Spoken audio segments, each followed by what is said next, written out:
Hello दोस्तों, स्वागत है आप सबका आपके channel the new world classes Jamui में। इस वीडियो में हम आप लोग को बताएंगे प्रॉफिट एंड लॉस यानी लाभ और हानि। आज का क्लास एक खूबसूरत शायरी के साथ स्टार्ट करते हैं। क्यों डरे कि जिंदगी में क्या होगा, हर वक्त क्यों सोचे कि बुरा होगा। क्यों डरे कि जिंदगी में क्या होगा, हर वक्त क्यों सोचे कि बुरा होगा। बढ़ते रहे बस मंजिलों की ओर, हमें कुछ मिले या ना मिले, तजुर्बा तो नया होगा। रोज हम नए नए शायरी के साथ और नए नए सवालों के साथ आएंगे। तो चलते हैं हम अपने टॉपिक पर, प्रॉफिट एंड लॉस यानी लाभ और हानि। आज हम समझेंगे कि किसी बिजनेस में कैसे प्रॉफिट और कैसे लॉस होता है। तो प्रॉफिट एंड लॉस को पढ़ने से पहले कुछ इसके बेसिक कॉन्सेप्ट के बारे में जान लेते हैं। जैसे क्रय मूल्य, विक्रय मूल्य, ऊपरी व्यय, लागत मूल्य, ये सभी क्या है। क्रय मूल्य यानी कॉस्ट प्राइस यानी सीपी, जिस मूल्य पर कोई वस्तु खरीदी जाए उसे क्रय मूल्य कहते हैं। अगला है विक्रय मूल्य यानी सेलिंग प्राइस एसपी, जिस मूल्य पर कोई वस्तु बेची जाए उसे विक्रय मूल्य कहते हैं। क्या कहते हैं? विक्रय मूल्य कहते हैं। अगला है ऊपरी व्यय, खरीदी हुई वस्तु को बिक्री केंद्र तक लाने तथा उसके रख रखाव में किए गए खर्च को ऊपरी व्यय कहते हैं। जैसे मान लीजिए कि आप कोई वस्तु बाजार में 100 रुपया में खरीदे और उस वस्तु को बाजार से अपने दुकान में लाने में आपको 10 रुपया खर्चा हुआ, तो वही 10 रुपया आपका खर्चा ऊपरी व्यय कहलाता है। अगला है लागत मूल्य, क्रय मूल्य तथा ऊपरी व्यय के योगफल को लागत मूल्य कहते हैं। यानी लागत मूल्य बराबर क्रय मूल्य प्लस ऊपरी व्यय। जैसे कि आप मार्केट में 100 रुपया में सामान खरीदे और आपको उस सामान में 10 रुपया आपको खर्चा लगा, तो आपका लागत मूल्य जो होगा 100 रुपया प्लस 10 रुपया यानी 110 रुपया होगा। कुछ महत्वपूर्ण तथ्य हैं। जैसे पहला पॉइंट है लाभ या हानि हमेशा क्रय मूल्य पर होता है। अगला है बट्टा या छूट या डिस्काउंट हमेशा अंकित मूल्य पर होता है, मार्केट प्राइस पर। अगला है लाभ बराबर विक्रय मूल्य माइनस क्रय मूल्य, अर्थात यदि विक्रय मूल्य बड़ा हो क्रय मूल्य से तो लाभ होगा। क्या होगा? लाभ होगा। फिर आगे है हानि, हानि बराबर क्रय मूल्य माइनस विक्रय मूल्य हो, अर्थात यदि क्रय मूल्य बड़ा हो विक्रय मूल्य से तो हानि होगा। आगे है लाभ प्रतिशत, लाभ प्रतिशत बराबर होता है लाभ गुना 100 बटे क्रय मूल्य। एक होता है हानि प्रतिशत, हानि प्रतिशत बराबर होता है हानि गुना 100 बटे क्रय मूल्य। जब रुपया पैसा रहे, अगर यदि वस्तु रहे तो लाभ प्रतिशत बराबर होता है लाभ गुना 100 बटे विक्रय मूल्य, और हानि प्रतिशत बराबर हानि गुना 100 बटे विक्रय मूल्य। यानी जब रुपया पैसा रहेगा तो लाभ या हानि प्रतिशत निकालने के लिए हर में क्रय मूल्य को रखते हैं, लेकिन जब वस्तु रहेगा और लाभ या हानि प्रतिशत निकालने के लिए हर में विक्रय मूल्य को रखते हैं। कुछ इंपॉर्टेंट क्वेश्चन है जो कि एसएससी, रेलवे, बैंक, विभिन्न एग्जाम में क्वेश्चन पूछे जाते हैं। तो पहला क्वेश्चन है राम ने 700 रुपया का अंगूर खरीदा और 840 रुपया में बेच दिया, तो उसे कितना प्रतिशत लाभ हुआ। क्वेश्चन क्या कहा कि राम ने 700 रुपया का अंगूर खरीदा और 840 रुपया में बेच दिया, तो आपको बताना है कि लाभ प्रतिशत कितना हुआ।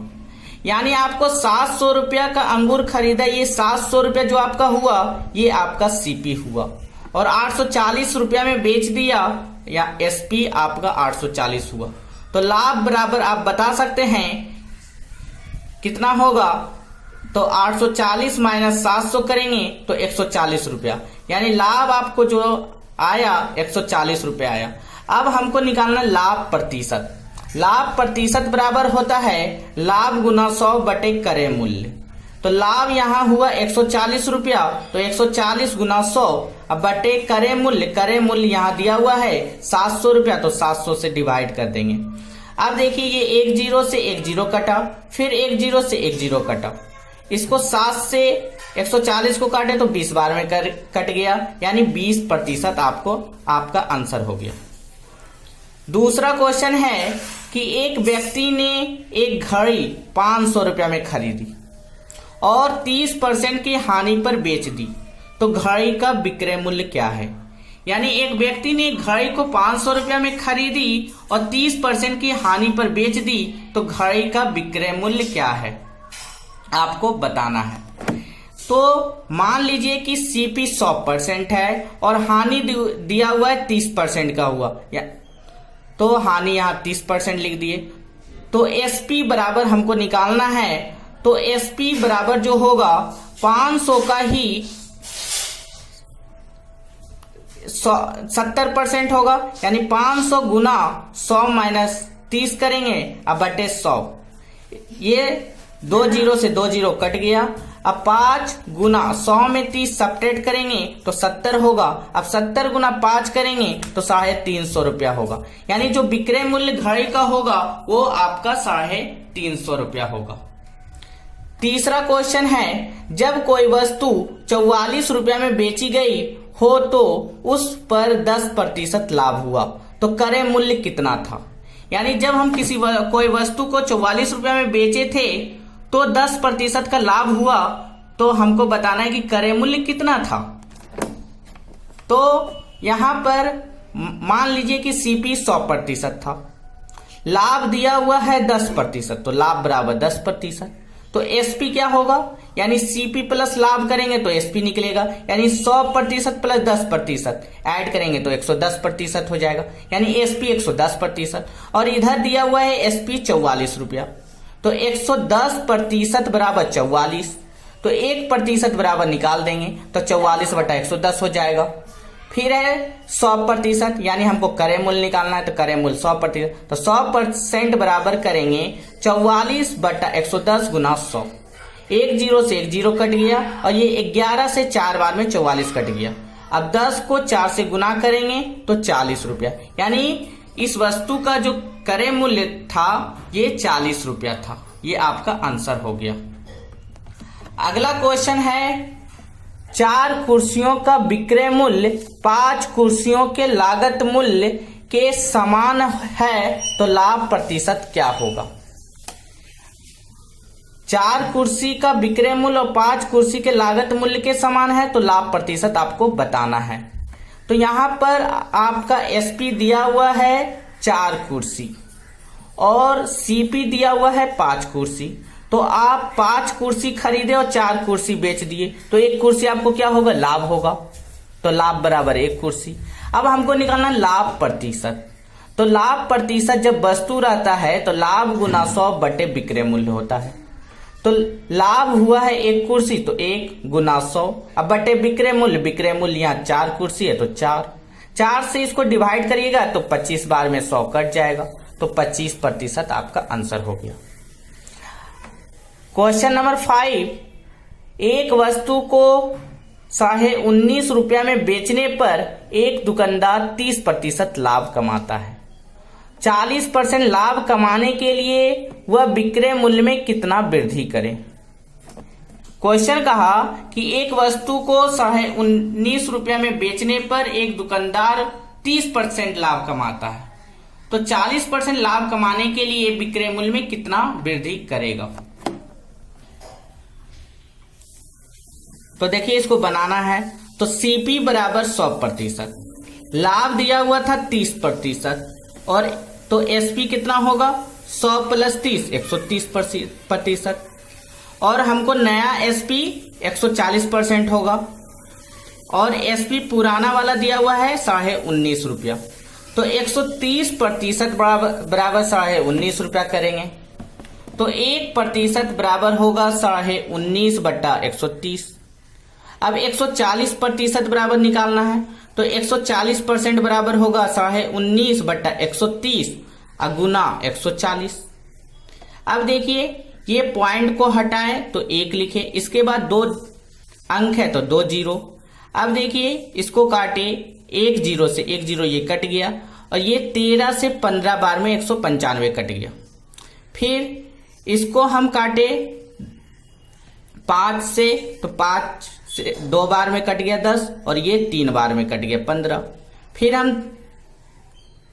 ये 7 कट गया और फिर 7 गुना 3 करिएगा तो 21 हो जाएगा। यानी नया एसपी निकला कितना 21 रुपया। लेकिन हमसे पूछा कि कितना वृद्धि करेंगे तो 21 रुपया तो नया एसपी था, अब पुराना एसपी दिया हुआ था 19.5 रुपया। तो 21 रुपया माइनस 19.5 रुपया करेंगे तो 1 रुपया 50 पैसा आएगा, यानी 1.5 रुपया। यही आपका आंसर हो गया। यानी उस वस्तु में जो वृद्धि करना है हमको 1.5 रुपया का वृद्धि करना है। क्वेश्चन नंबर 6, किसी वस्तु के क्रय मूल्य और विक्रय मूल्य का अनुपात 5:4 है तो हानि प्रतिशत है। यानी सीपी और एसपी का रेशियो दिया हुआ है 5:4। यानी सीपी जो है 5 है और एसपी 4 है तो हानि कितना होगा 1 रुपया। लेकिन हमको हानि प्रतिशत निकालना है तो हानि प्रतिशत बराबर होगा 1 गुना 100 बटे क्रय मूल्य। क्रय मूल्य यहाँ सीपी 5 है तो 5 से इसको काटिएगा 100 को तो 20 बार में कट गया, यानी 20% आपका आंसर हो गया। एक फॉर्मूला है, जैसे कि पहला फॉर्मूला है वर्तमान मूल्य। वर्तमान मूल्य बराबर होता है वृद्धि बटा 100 गुना रुपया बटे केजी। और एक होता है प्रारंभिक मूल्य, वृद्धि बटा 100 प्लस वृद्धि गुना रुपया बटे केजी। अगर कमी दिया हुआ रहेगा तो वर्तमान मूल्य होगा कमी बटा 100 गुना रुपया बटे केजी, और वही प्रारंभिक मूल्य होगा कमी बटा 100 माइनस कमी गुना रुपया बटे केजी। तो इसी पर एक क्वेश्चन है, जैसे कि क्वेश्चन नंबर 7 देख रहे हैं। ये क्वेश्चन नंबर 7 कह रहा है कि नमक के मूल्य में 20% की कमी होने पर एक खरीदार 100 रुपया में 4 केजी नमक और खरीद लेता है, तो नमक का घटा हुआ मूल्य प्रति केजी क्या है और प्रारंभिक मूल्य भी बताएं। यानी नमक का मूल्य में 20% की कमी होने पर एक खरीदार 100 रुपया में 4 केजी नमक और खरीद लेता है, तो नमक का घटा हुआ मूल्य प्रति केजी बताना है और प्रारंभिक मूल्य क्या था। तो देखिए वर्तमान मूल्य या घटा हुआ मूल्य पहले निकालते हैं। तो वर्तमान मूल्य यहाँ कमी प्रतिशत है तो वर्तमान मूल्य होगा कमी बटा 100 गुना रुपया बटा केजी। यहाँ कमी दिया हुआ है 20% तो 20 बटा 100 गुना रुपया दिया हुआ है 100 अब बटे केजी तो 4 केजी तो 4। ये 100 से 100 कट गया और ये 4 से 20 5 बार में कट गया।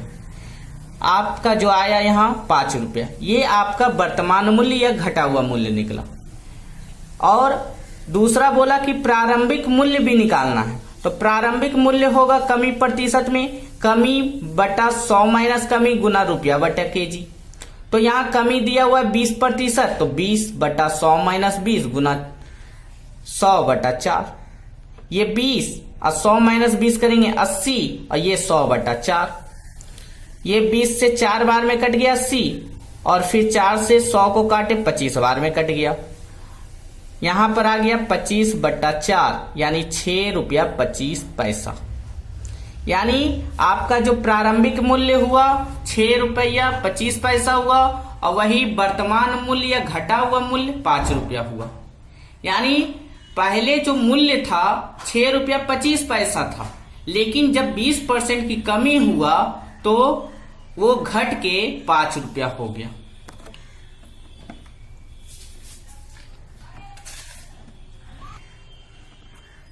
अगर वीडियो आपको पसंद आया तो सब्सक्राइब करें हमारे चैनल को और प्रेस करें बेल आइकन, ताकि हर वीडियो की नोटिफिकेशन सबसे पहले आप तक पहुंचे। फिर मिलते हैं अगले वीडियो में नए टॉपिक के साथ। धन्यवाद।